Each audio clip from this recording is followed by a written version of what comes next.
దేవుని పరిశుద్ధ నామానికి మహిమ కలుగును గాక. ఎపిసిల్ రాసిన పత్రిక 6వ అధ్యాయము 12వ వచనము. అంధకార దురాత్మ సమూహములతోనూ సేనాని దెయ్యములతోనూ మనం పోరాడుచున్నాము. మన ఆయుధములు శరీర సంబంధమైనవి కావు. మనం యుద్ధంలో ఉన్నామని జ్ఞాపకం చేసుకోవాలి.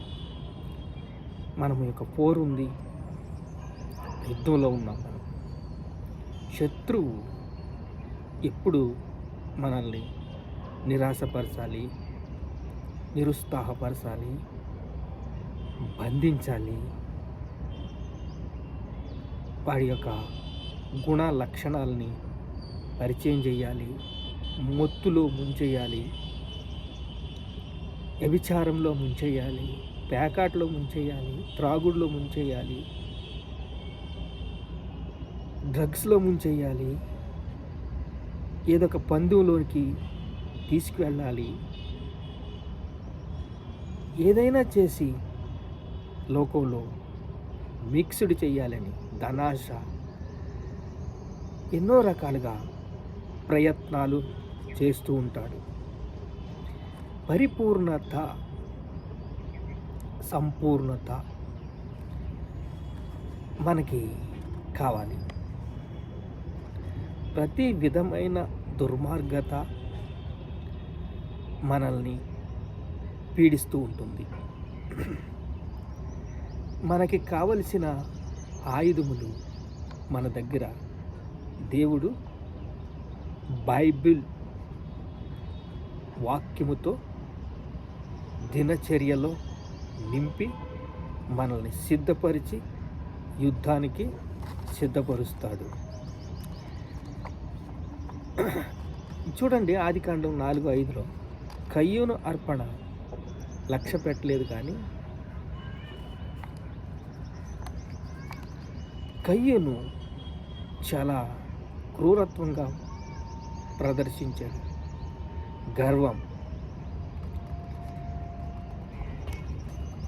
కోపము వచ్చి తన ముఖమును చిన్నబుచ్చుకున్న కోపం వచ్చింది, ముఖం ఇలా పెట్టేసుకున్నాడు.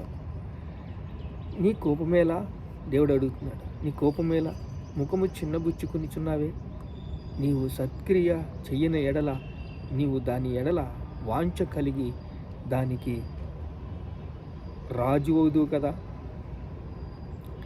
పాపము నీ వాకిట పొంచి ఉంటుంది. ఎప్పుడు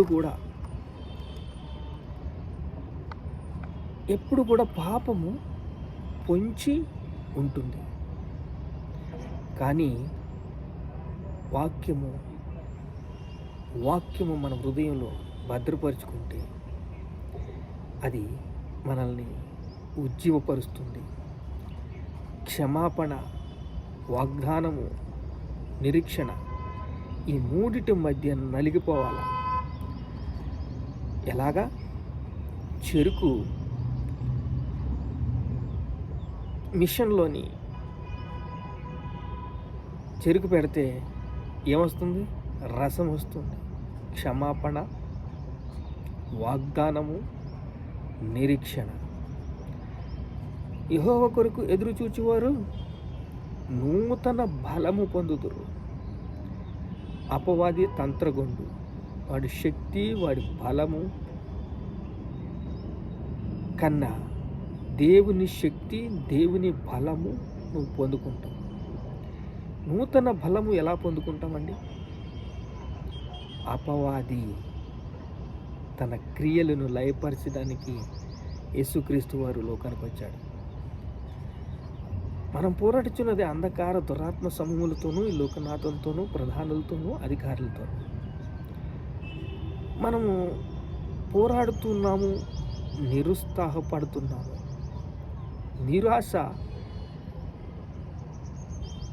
నిరుత్సాహము బంధకాలకి, సంఖ్యలకి సూచన. నీకు పతనం మొదలైందే నిరాశపడ్డావంటే. నిష్ఠూర నిరస్ నిరుత్సాహము చాలా బంధించి పడేస్తుంది. సహాయం కోరుకోవాలి, దేవుని సహాయం కోరుకోవాలి,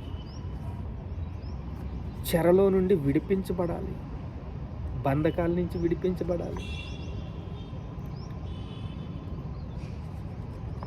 మన జీవితంలో గందరగోళం ఏర్పడినప్పుడు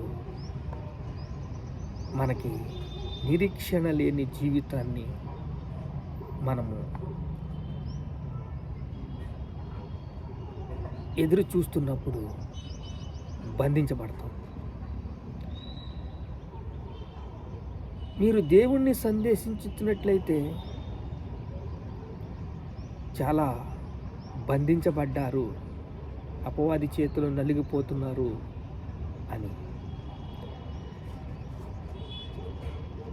చూడండి, మార్క్స్ వార్త 7:20 మనుష్యులు లోపల నుండి బయలుదేరి వెళ్ళినది మనుష్యునికి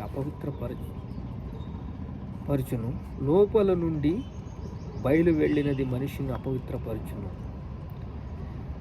మనము అంటుపండు తిన్నాం అనుకోండి, ఇంకా చేతులు కడుక్కోలేదు, అంటుపండు తినేసాం. అది లోపలికి వెళ్తే డస్ట్ భూగర్భంలోకి వెళ్ళి అది డస్ట్ని వాష్ చేసుకుంటుంది. కానీ లోపలి నుంచి వచ్చే ఒక మాటలు అవి మనల్ని అపవిత్రపరుస్తాయి. విస్తారమైన మాటల్లో దోషం ఉండక తప్పదు. చూడండి, లోపలి నుంచి బయలు వెళ్ళినది మనుష్యునికి అపవిత్రపరచును. అనగా లోపల నుండి, అనగా మనుష్యుల హృదయములో నుండి దురాలోచనలు, జారత్వము, దొంగతనములు, నరహత్య, వ్యభిచారములు, లోభములు, చెడుతనము, కృత్యకములు, కామవికారములు, మత్సరములు, దేవదూషణ, అహంభావములు, అవివేకములు, ఈ చెడ్డవన్నీ లోపలి నుంచి వచ్చును.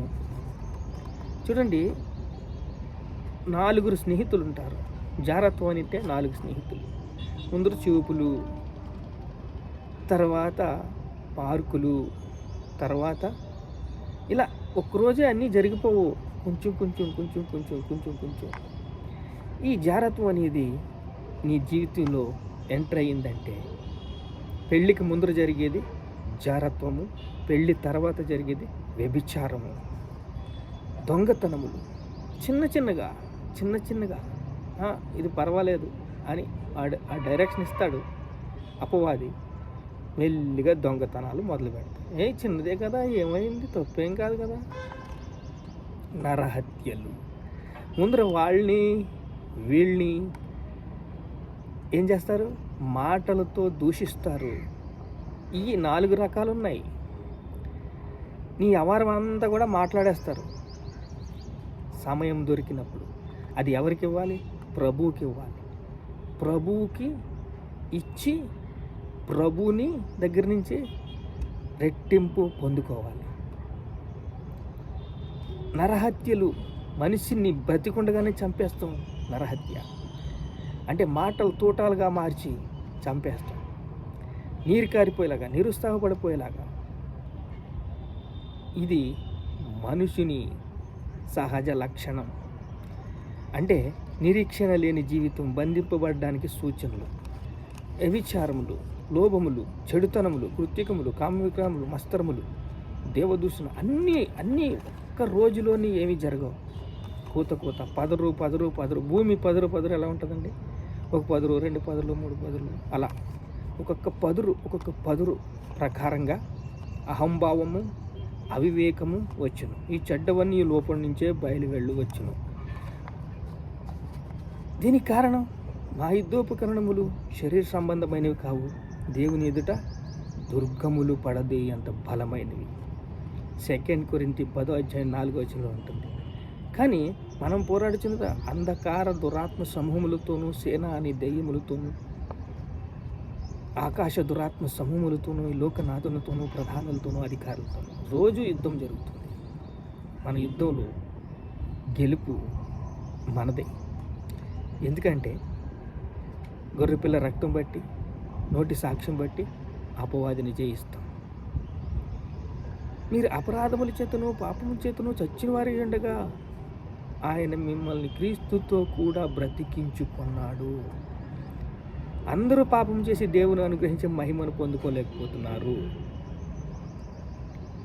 మన యుద్ధోపకరణములు శరీర సంబంధము కానివి అంటే, మనం యుద్ధం చేయాలంటే మనం ఎలా నలిగిపోవాలి? క్షమాపణలోను, వాగ్దానంలోను, నిరీక్షణలోను, నూతన జన్మలోను. నూతనంగా జన్మించబడ్డాను, కొత్త మనసు వచ్చింది నీకు తెలిస్తే కదా. నేను బాప్తిసం పొంది 25 సంవత్సరాలు అవుతుందండి. వ్యవహారం అలాగే ఉంది మరి. కానీ మన జీవితంలో గందరగోళము, నిరీక్షణ సాతాను మూలంగా కలిగినవి. సాతాను మూలంగా ఏం కలుగుతాయండి మన జీవితంలో? గందరగోళం, నిరీక్షణ లేనితనం సాతాను మూలం కలుగుతాయి. ఆడు మెల్లిగా మొదలెట్టు నీకు ఇష్టమైంది ఏంటో ఆడు రాగం పాడతాడు. ఆ రాగంలో సరాగాలు పరాగాలుగా మారుతాయి. ప్రార్థన చేసుకుందాం. మహాపరిశుద్ధుడైన తండ్రి, అపవాది మొదటి నుంచి పాపము చేయుచున్నాడు ప్రభువా. దాన్నే మనకి జుర్రుకునేలాగా అందిస్తాడు. నరహత్యలు, వ్యభిచారములు, దొంగతనములు, జారత్వములు ఎన్ని మనిషి లోపల నుంచి వస్తాయి నాయన. మన జీవితంలో గందరగోళం, నిరీక్షణ లేనితనం సాతాన్ని కలగజేస్తాడు. అపవాదిని ఎదిరించండి, వాడు మీ దగ్గర నుంచి పారిపోనాను. అయ్యా మమ్మల్ని కనికరించు, కృప చూపు, బలపరచు, స్థిరపరచు, సిద్ధపరచు. మీకే స్తోత్రాలు స్తోత్రాలు స్తోత్రాలు స్తోత్రాలు స్తోత్రాలు. ఘనత, మహిమ, ప్రభావాలు మీకే చెల్లిస్తున్నాం తండ్రి. ఆమేన్.